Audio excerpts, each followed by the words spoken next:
हमारी अमेजिंग आंखें इस खूबसूरत दुनिया को देखने में हमारी मदद करती हैं।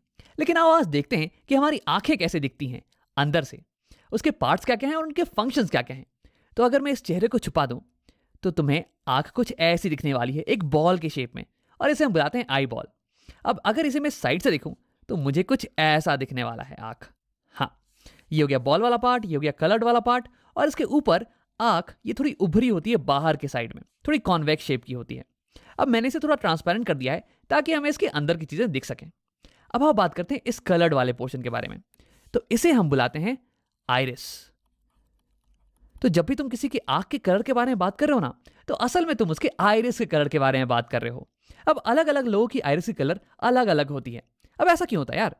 तो देखो, जब भी हमारी आंखों पे लाइट पड़ रही होती है, व्हाइट लाइट, तो ये जो आइरिस है ना, इसके अंदर एक पिगमेंट होता है जो कि लाइट की एक पर्टिकुलर कलर को रिफ्लेक्ट करता है। अब इस आइरिस का पिगमेंट ये ग्रीन कलर की लाइट को रिफ्लेक्ट करने वाला है, और इसलिए हमें ये आइरिस ये ग्रीन कलर की दिखती है। अब अलग अलग लोगों की आइरिस में जो पिगमेंट होता है ना, वो अलग अलग कलर की लाइट को रिफ्लेक्ट करता है। जैसे कि यहाँ देखो, मेरे दोस्त की आइरिस ये ब्राउन कलर की है, और ऐसा इसलिए क्योंकि इसकी आइरिस का पिगमेंट ये ब्राउन कलर को रिफ्लेक्ट कर रहा है, और इसलिए हमें ये ब्राउन कलर की दिख रही है। अब इस आइरिस के बीच में तुम्हें एक ब्लैक कलर का स्पॉट दिख रहा होगा। अब सभी की आंखों में ये स्पॉट ये कॉमन होता है, तो इसे हम बुलाते हैं प्यूपिल। आओ उसे लिख लेते हैं। और ये एक छेद है, ये एक होल है जिसके थ्रू लाइट एंटर कर सकती है हमारी आंखों के अंदर। देखो, जो भी लाइट रेस आइरिस पे पड़ रही थी ना, वो या तो रिफ्लेक्ट हो जाएंगी या तो अब्जॉर्ब हो जाएंगी। लेकिन जो लाइट रेस इस ब्लैक स्पॉट पे, इस छेद पे पड़ेंगी ना, वो अंदर चली जाएंगी, कुछ ऐसे। और फिर ये अंदर जाके हमारी आंखों के अंदर इमेज बनाने वाली है बाहर की चीजों की, और इसी की मदद से हम बाहर की चीजों को देख पाते हैं। अब देखो, आइरिस का एक और इंपॉर्टेंट काम है कि वो इस छेद की साइज को कंट्रोल करता है, इस प्यूपिल की साइज को कंट्रोल करता है। देखो, जब बाहर दिन का टाइम हो रहा हो, दोपहर का टाइम मान लो, तो बहुत रोशनी होने वाली है, तो उस टाइम बहुत ही लाइट रेस तुम्हारी आंखों के ऊपर पड़ने वाले हैं। अब अगर बहुत सारी लाइट रेस तुम्हारी आंखों के अंदर एंटर कर गए, तो वो आंखों के सेल्स को बर्न कर सकते हैं, उन्हें डैमेज पहुंचा सकते हैं। तो इससे बचाने के लिए आइरिस दिन के टाइम ये प्यूपिल को छोटा कर देता है, कुछ ऐसे, ताकि कम लाइट रेस हमारी आंखों के अंदर जाएं और फिर भी हम अच्छे से देख पाएं बाहर की चीजों को। लेकिन शाम के समय जब बाहर की रोशनी बहुत ही कम हो, तब तो हमें ज्यादा रोशनी चाहिए होती है बाहर की चीजों को देखने के लिए। तो उस टाइम आइरिस इस छेद को, इस प्यूपिल को बड़ा कर देता है, कुछ ऐसे, ताकि अब ज्यादा लाइट रेस हमारी आंखों के अंदर जाएं और हम बाहर की चीजों को क्लियरली देख पाएं। तो यानी कि हमारी आइरिस ये खिड़की पे लगे हुए पर्दे की तरह काम करती है। जब बाहर दोपहर का समय हो तो तुम पर्दे को ऑलमोस्ट पूरा क्लोज कर देते हो ताकि बहुत ही कम लाइट रेस अंदर आ पाए, और जब शाम का समय हो तो तुम पर्दे को ऑलमोस्ट पूरा खोल देते हो ताकि ज्यादा रोशनी अंदर आ पाए और तुम चीजों को देख पाओ। अब देखो, यही एक्सपेरिमेंट तुम खुद घर पे भी कर सकते हो। एक डार्क रूम में जाना और फिर शीशे के सामने खड़े होकर अपने प्यूपिल को देखना।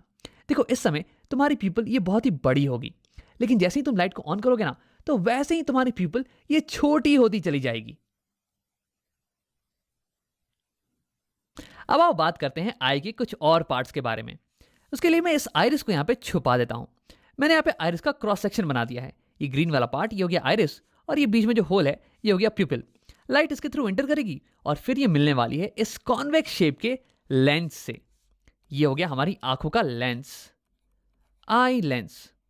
देखो, इसका काम है कि इनकमिंग लाइट रेस को फोकस कर देता है इस पीछे वाली सरफेस पे, और फिर यहाँ पे एक क्लियर इमेज बन जाती है। अब देखो, ये बल्ज्ड पोर्शन है, उभरा हुआ पोर्शन, इसे हम बुलाते हैं कॉर्निया। इसे हम बुलाते हैं कॉर्निया। लाइट रे जब हमारी आंखों पे पड़ती हैं तो सबसे पहले ये कॉर्निया से ही मिलती हैं, उसके बाद ही अंदर जाती हैं। अब देखो, कॉर्निया और लेंस के बीच का पोर्शन ये भरा हुआ होता है वाटर से। वैसे 99.9% वाटर होता है, 0.1% कुछ विटामिन और प्रोटीन्स वगैरह होते हैं, और इस पोर्शन को हम बुलाते हैं aqueous humour. Aqueous humour, aqueous का मतलब हो गया वाटरी, क्योंकि ये मैक्सिमम वाटर का ही तो बना हुआ है। अब देखो, कॉर्निया और ये लेंस ये दोनों ही कॉन्वेक्स शेप की हैं, तो ये दोनों मिलके हमारी आंखों की कन्वर्जिंग लेंस सिस्टम बनाती हैं। ये दोनों मिलके इनकमिंग रेस को कन्वर्ज करती हैं ताकि कि एक शार्प इमेज हमें इस पीछे वाले सरफेस पे मिल जाए। अब देखो, मैक्सिमम रिफ्रैक्शन ये कॉर्निया पे ही होता है, क्योंकि जो लाइट रेस एंटर कर रही है ना, वो एयर से आ रही हैं, और फिर कॉर्निया के बाद में वाटर का सिस्टम।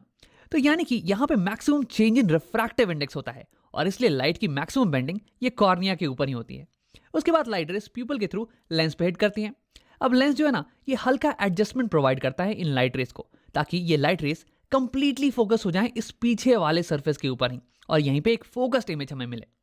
अब देखो, इस पीछे वाले सरफेस को इसे हम बुलाते हैं रेटिना। अब अगर इस रेटिना के ऊपर हमें एक फोकस इमेज मिले ना, तो हम उसे क्लियरली देख पाएंगे, उसे क्लियरली रीड कर पाएंगे। लेकिन अगर एक फोकस इमेज नहीं मिल रही है तो हमें बाहर की चीज़ें धुंधली नजर आने वाली हैं। तो यानी कि रेटिना ये एक स्क्रीन की तरह काम करता है, एक पर्दे की तरह, जिसपे कि इमेज बन सके। अब देखो, तुम ये सोच रहे होगे कि अगर इस पे इमेज बन जाए तो हम इसे कैसे देख पाते हैं। तो ऐसा इसलिए क्योंकि रेटिना जो है ना, ये लाइट सेंसिटिव सेल्स से बना हुआ है। यानी कि उस पे अगर इन सेल्स पे अगर लाइट पड़े तो ये सेल्स एक्टिवेट हो जाते हैं, ये लाइट को फिर इलेक्ट्रिकल सिग्नल्स में कन्वर्ट कर देते हैं। और फिर यहाँ पे क्या होता है, रेटिना पे कुछ नर्व्स होती हैं, ऑप्टिक नर्व्स, जो कि इन सिग्नल्स को, इलेक्ट्रिकल सिग्नल्स को ले जाती हैं हमारे ब्रेन के पास। और हमारा ब्रेन ये कंस्ट्रक्ट कर लेता है कि ये इमेज कैसी होने वाली है, और फिर हमें बताता है कि बाहर की दुनिया कैसी दिख रही है। तो इन नर्व्स को हम बुलाते हैं ऑप्टिक नर्व्स। आओ लिख लेते हैं यहाँ पे। अब देखो, रेटिना और लेंस के बीच का जो पोर्शन है ये भरा हुआ होता है एक जेली लाइक मटेरियल से। इसे हम बुलाते हैं विट्रस ह्यूमर। विट्रस का मतलब हो गया ग्लासी। अब ये ग्लास की तरह कठोर तो नहीं, बल्कि ग्लास की तरह ट्रांसपेरेंट जरूर है, ताकि लाइट इससे पास कर सके। अब देखो, इसका फंक्शन ये होता है कि ये हमारी आई बॉल को सपोर्ट प्रोवाइड करे। अब अगर विट्रस ह्यूमर नहीं होता तो आई बॉल ये स्फेरिकल तो नहीं रह पाती, ये तो पिचक जाती ना। तो यहाँ हमारे पास हो गया एक्वस ह्यूमर, जो कि वाटरी है, और ये कॉर्निया और लेंस को न्यूट्रिशन प्रोवाइड करता है। और यहाँ पे विट्रस ह्यूमर ये जेली लाइक है, और ये हमारे आई बॉल को सपोर्ट प्रोवाइड करता है। अब आओ एक आखिरी चीज के बारे में बात करते हैं, इन फाइबर लाइक मटेरियल्स के बारे में जिन्होंने हमारे लेंस को पकड़ रखा है। इन्हें हम बुलाते हैं सीलरी मसल्स। अब देखो, ये सीलरी मसल्स ये हमारे लेंस के शेप को बदल सकती हैं। तो हाँ, हमारा लेंस ये एक रिजिड मटेरियल का नहीं बना हुआ है, बल्कि ये एक जेली लाइक मटेरियल का बना हुआ है। और अगर तुम इसे पिचकाओगे ना तो ये पिचक जाने वाला है, और इसकी जो कर्व्ड पोर्शन है ना, ये और ज़्यादा कर्व्ड हो जाने वाली है। और अगर तुम इसे खींचोगे तो ये एलोंगेट हो जाने वाला है, और इसकी कर्वेचर ये पतली हो जाने वाली है। अब तुम सोच रहे हो कि यार इसका क्या फ़ायदा है।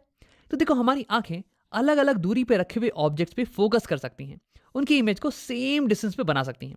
अब ऐसा करने के लिए हमारे लेंस के पावर को चेंज होना पड़ेगा, और ऐसा करने के लिए हमें अपने लेंस के कर्वेचर को चेंज करना पड़ेगा, और वही करने में मदद करती है हमारी सीलरी मसल्स। अब आप उसे और थोड़ा डिटेल में समझते हैं। तो केवल फोकस करते हैं हमारे लेंस पे। अब मान लो कि तुम किसी दूर रखी हुई ऑब्जेक्ट को देख रहे हो। तो दूर रखा हुआ ऑब्जेक्ट है, तो इसलिए उससे जो इनकमिंग रेस होंगी ना, इंसिडेंट रेस, ये ऑलमोस्ट पैरेलल होने वाली हैं। और क्योंकि तुम इसे क्लियरली देख पा रहे हो, इसका मतलब कि उसकी एक क्लियर इमेज, उसकी एक फोकस्ड इमेज ये लेंस बना दे रहा होगा यहाँ रेटिना के ऊपर। तो यानी कि ये लेंस इनकमिंग पैरेलल रेस को फोकस कर दे रहा है रेटिना के ऊपर, कुछ ऐसे। देखो, ये होगी रे डायग्राम, पैरेलल रेस आ रही हैं और ये लेंस उसे फोकस कर दे रहा है रेटिना के ऊपर। अब देखो, इस केस में लेंस इनकमिंग रेस को बहुत ही हल्का रिफ्रैक्ट कर रहा है, बहुत ही हल्का बेंड कर रहा है, कुछ 10 डिग्री का एंगल मान लो। यानी कि इस केस में required power of the lens ये थोड़ी कम होने वाली है। लेकिन अब अगर ऑब्जेक्ट ये तुम्हारी आंखों के पास आ जाए, कहीं यहाँ पे, तो देखो इस केस में जो रेस आ रही होंगी ना तुम्हारी आंखों पे, ये तो डाइवर्जेंट रेस होने वाली हैं यार, ये तो पैरेलल नहीं होने वाली हैं। लेकिन देखो, अगर अभी भी तुम पास रखी हुई ऑब्जेक्ट को क्लियरली देख पा रहे हो, इसका मतलब इस ऑब्जेक्ट की भी इमेज बिल्कुल यहीं पे बन रही होगी। तो यानी कि रिफ्रैक्टेड रेस ये तो बिल्कुल ऐसे ही दिखने वाली हैं। लेकिन इस बार लेंस को, रेस को, इनकमिंग रेस को ज़्यादा बेंड करना पड़ेगा, ज़्यादा मोड़ना पड़ेगा, ताकि वो यहाँ रेटिना पे फोकस्ड हो पाए। देखो, मैं यहाँ पर रे डायग्राम तुम्हें दिखाने वाला हूँ, तुम एक बार अमाउंट ऑफ बेंडिंग पे ही फोकस करना। तो यहाँ तुम देख सकते हो, जब ऑब्जेक्ट पास में आ गया तो ये इंसिडेंट रेस ये डाइवर्जेंट थी और ये ऐसे चली जाती। लेकिन हमारे लेंस ने अब इन इनकमिंग रेस को इतना बेंड कर दिया है, ऑलमोस्ट 45 डिग्री से बेंड कर दिया है, ताकि ये यहाँ रेटिना पे फोकस हो पाए। तो यानी कि जब ऑब्जेक्ट पास में होता है तो लेंस को ज़्यादा बेंड करने की जरूरत पड़ती है, यानी कि ज़्यादा पावर रिक्वायर्ड है लेंस की। लेकिन जब ऑब्जेक्ट दूर रखा हो तो हमें लो पावर रिक्वायर्ड होती है, लो बेंडिंग रिक्वायर्ड होती है। तो देखो कैसे अलग अलग दूरी पर रखे हुए ऑब्जेक्ट्स पे फोकस करने के लिए हमें अलग अलग पावर की लेंस की रिक्वायरमेंट होती है। अब देखो यार, हमारी आंखों में लेंस तो एक ही है, हम लेंस को तो बदल नहीं सकते हैं।